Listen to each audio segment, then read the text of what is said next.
예, 안녕하세요. 6월 7일 월요일 짱목과 말씀 수다의 시간입니다. 예, 오늘도 말씀 수다에 오신 여러분들을 환영하고 사랑하고 축복합니다.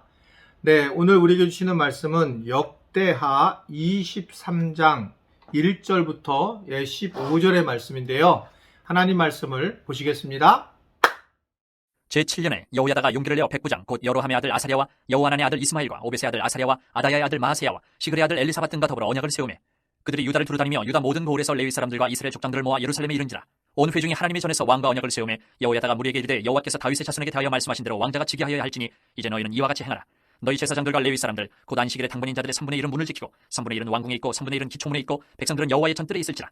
제사장들과 수종들은 레위 사람들은 거룩한즉 여호와의 전에 들어오려니와 그 외에 다른 사람은 들어오지 못할 것이니 모든 백성은 여호와께 지켜야 할 바를 지킬지며 레위 사람들은 각각 손에 무기를 잡고 왕을 호위하며 다른 사람이 성전에 들어오거든 죽이고 왕이 출입할 때에 경호할지니라 하니 레위 사람들과 모든 유다 사람들이 제사장 여호야다가 명령한 모든 것을 준행하여 각기 수하에 안식일의 당번인 자와 안식일의 비번인 자들을 거느리고 있었으니 이는 제사장 여호야다가 비번인 자들을 보내지 아니함이더라. 제사장 여호야다가 하나님의 전안에 있는 다윗 왕의 창과 큰 방패와 작은 방패를 백부장들에게 주고 또 백성들에게 각각 손에 무기를 잡고 왕을 호위하되 성전 오른쪽에서부터 성전 왼쪽까지 제단과 성전 곁에 서게 하고 무리가 왕자를 인도해내어 면류관을 씌우며 율법책을 주고 세워 왕으로 삼을세. 여호야다와 그의 아들들이 그에게 기름을 붓고 이르길 왕이여 만세수를 누리소서 하니라.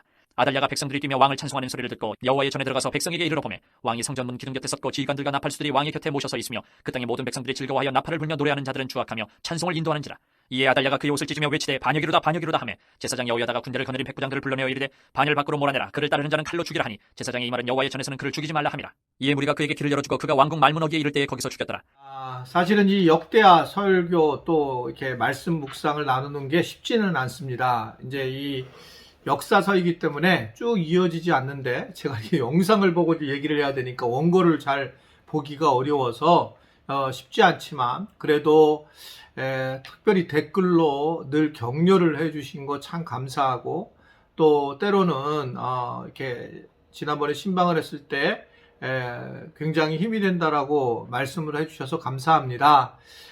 사실은 이렇게 영상을 찍어서 매일 보내는 것은 결코 쉬운 일이 아니고 또 더 나아가서 또 매일 영상을 보시는 분들은 더 쉬운 일이 아니라고 생각하지만 그래도 그것에 감사하는 분들이 계시고 또 은혜 받는 분들이 계셔서 계속 힘을 내고 있어요.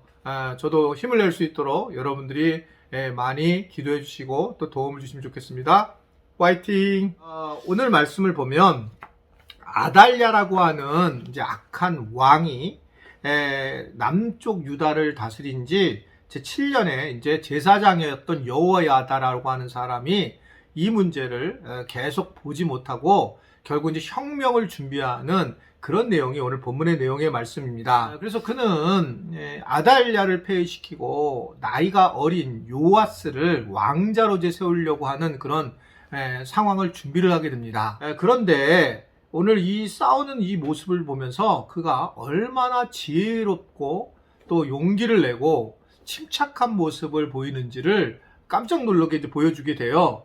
그는 그냥 막 하는 것이 아니라 전체적으로 결국은 남유다 전체를 돌면서 레위인과 족장들을 예루살렘에 이렇게 모으면서 준비를 하고 있는 걸 볼 수가 있습니다. 그러면서 결국은 다윗의 자손의 약속대로 그의 왕자가 지기에 된다라고 하는 것을 이제 이야기를 하면서 그걸 호위할 그 어떤 사람들을 곳곳에다가 잘 배치하는 용이 주도한 모습을 보이게 되는 겁니다. 정말 쉽게 일을 하지 않고 굉장히 어렵게 일을 진행해 나가는 그런 모습을 오늘 지혜롭게 우리에게 말씀을 하고 있습니다. 즉 굉장히 치밀한 그러한 여호야다의 모습을 보면서 우리가 이 세상에서 우리가 살아가면서 얼마나 이 어두운 세력과 정말 치밀하게 살아가야 되는가, 영적 싸움을 얼마나 우리가 조심해서 해야 되는가를 보여주고 있는 내용이라고 보여집니다. 사실은 우리가 교회라고 하는 것이 공동체잖아요. 개인이 하나님과 관계를 하게 되면 끝이지만 그러나 이 공동체라고 하는 것으로 우리가 신앙생활을 그 안에서 한다는 자체는 반대로 영적인 전쟁이 매우 심하다라고 하는 것을 이야기하고 있습니다. 그 영적인 전쟁이 어디에서 일어나냐면 바로 공동체 내부에서 일어나게 되고 이런 공동체 내부의 이 영적인 싸움은 우리의 신앙을 굉장히 타락하게 만들게 되는 것들을 볼 수가 있습니다. 이러한 일들을 어떻게 조심해야 될까라고 할 때에 오늘 말씀을 볼 때의 여호야다의 어떤 계획을 볼 때에 굉장히 세밀하게 일을 하고 있다는 거죠. 전략적으로 일을 한다는 거예요. 저는 사실은 그렇게 전략적인 사람이 아닙니다. 그냥 감정적인 사람이고 지금까지 목회도 사실은 감정적인 목회를 해왔고, 그런데 이제 목회하는 과정 중에 제일 중요하게 여긴 거를 저는 솔직함으로 이렇게 진행을 해온 것이 사실입니다. 그러나 이제 교회가 어느 정도 성장함에 따라 이게 참 어떻게 보면 우둔한 거라고 하는 것을 깨닫게 되고, 솔직함 자체는 결코 버려야 될 일은 아니지만 솔직함으로 힘들어하고 어려울 수 있다라고 하는 사실을 점진적으로 느끼는 거예요. 그러면서 이제 조금씩 공동체에 대한 눈이 뜨이게 되는 경우를 제가 스스로 느끼고 있습니다. 사실은 혼자 다 하다가 맨 처음에 이제 당회에다가 이런 힘을 넘기려고 했을 때에는 너무 제가 어색하고 힘이 드는 겁니다.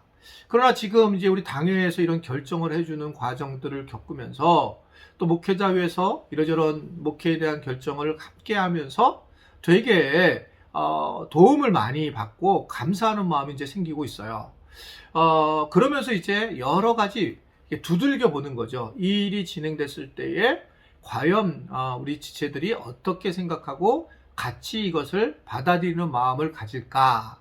그런 이제 이야기를 하게 되면서 이제 넘어가게 되는데, 그런 과정을 겪으면서 훨씬 더 공동체가 안정될 수 있다라고 하는 것들을 보여줍니다. 우리가 교회 공동체에 살면서 아마 영원히 우리가 고민돼야 될 부분은 이런 아달랴와 같은 영적인 어두운 존재들이 늘 있다라고 하는 것입니다. 그래서 늘 가라지가 있고, 이 가라지는 알곡을 위해서 있는 것을 볼 수가 있어요. 힘들고 우리가 어렵지만, 그러나 이 가라지로 인해서 알곡들이 힘들어하지 않았으면 좋겠다. 가라지들은 말이 많고 부정적이고 비판적이고 교회를 흔들어 놓으려고 하는 그런 어두운 세력입니다. 그런데 이런 것에 대해서 사실은 가라지를 뽑는다고 해서 가라지가 없어지느냐? 성경은 그렇게 얘기하지 않아요. 그래서 늘 성경은 함께 더불어서 그러나 알곡 있는 사람들이 묵묵히 공동체를 보호하고자 하는 것들이 중요하고, 그러기 위해서는 무엇보다도 굉장히 세심하게 일을 진행하는 것이 참 중요하다는 것을 오늘 말씀을 통해서 볼 수가 있습니다. 우리가 신앙생활을 하면서 정말 그 어떤 영적 싸움이 있는데, 그 영적 싸움에 빠지지 말고 지혜롭게 우리가 그 영적 싸움을 함께 하면 좋겠다. 이번에 이제 어떤 목사님을 만났는데, 그 목사님이 그런 고백을 하는 겁니다. 어떤 동생이 형님 집을 상계동에서 이 수지까지 늘 오는 거예요, 주일날. 그런데 어느 날 자기 이제 자녀들하고 자기 동생 부부가 주일날 이렇게 늘 오게 되면 처음에는 좋았지만 시간이 지나면서 이제 조금 이제 뭐 힘들고 그럴 때 그냥 아이를 주일날 데리고 나가서 밖에 나가서 놀아주더라는 거예요. 그래서 너무 좋아가지고 부부가 뭐 신났는데, 가만히 보니까 나중에 노는 곳이 문제였는데 알고 봤더니 노는 곳이 교회였는데 지구촌 교회를 데리고 가더라는 겁니다. 동생 부부가 결국은 뭐 자기 교회를 못 다니면서까지, 그리고 이 지구촌 교회까지 나와서 그 아이들을 데리고 다니면서 몇 개월을 그곳에 집어넣어서 아이들로 하여금 교회를 다니게 됐고, 이제 그 부부도 결국은 그 동생 그 부부가 자기 자녀들을 보낸 그 교회에 나가게 돼서 안수 집사가 이번에 되었다라는 아주 기가 막힌 간증을 들었어요. 참 이러한 용의주도한 전도가 중요해요. 근데 반면에 이번에 뭐 조계사, 그 부처님 오신 날에 조계사 앞에서 10명의 기독교인들이 그냥 예수밖에 구원이 없다라고 외치는 거, 이러면서 이제 고소를 당하는 이런 상황이 되었습니다. 어떻게 생각하면 참 미개한 일이고 부족한 일이에요. 예수님이 답이시건 분명하지만 그런 방법론적인 것들에 대해서 우리가 조심해야 될 필요가 있다. 이 여호야다의 아주 그 계획된 모습, 또 아주 굉장히 그 적재조소에 어떤 사람을 세우고 또 사람들을 공감시키는 그런 모습을 통해서 우리가 어떻게 우리가 공동체 교회 생활을 해야 될지를 또 알게 되고, 또 우리가 어떻게 세상에 나가서 복음을 전해야 될지를 그런 깨닫는 그런 시간이 될 수 있었을 거라고 보여집니다. 우리 모두가 오늘 말씀 여호야다의 그 모습을 통해서 좀 더 지혜롭게 하나님 앞에 지혜를 구하고, 우리가 이 복음을 전하는 과정에서도 지혜롭게, 또는 공동체 안에서 이 특별히 결국 쭉정이들이 아무리 판을 칠 때도 우리가 지혜롭게 이것을 잘 넘어가서 아름다운 공동체를 만들고, 또 우리가 전도 공동체를 만들 수 있는 그런 은혜가 있기를 주님의 이름으로 부탁을 드립니다. 오늘 하루도 행복한 시간이 되었으면 좋겠고요.